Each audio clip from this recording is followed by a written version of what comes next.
we go. Little 50 amp Anson plug in there, made by Nava. The red to positive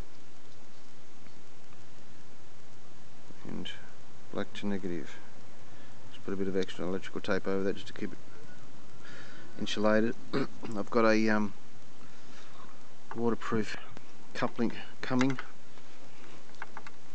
and that will go in there next to that. On the opposite side I have that one and then the big one with that.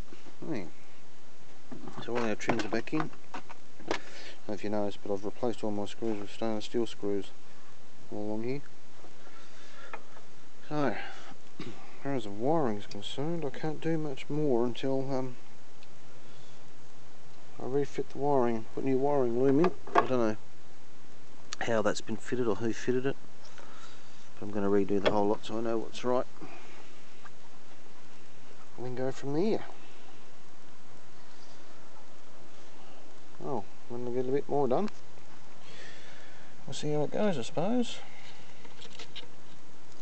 But, get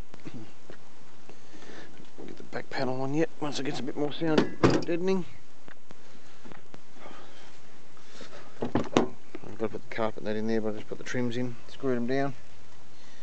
So they're all in. Stainless steel screws.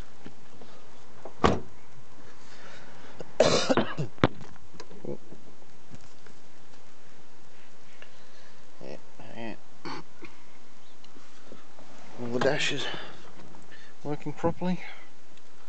Lights up beautifully as it should.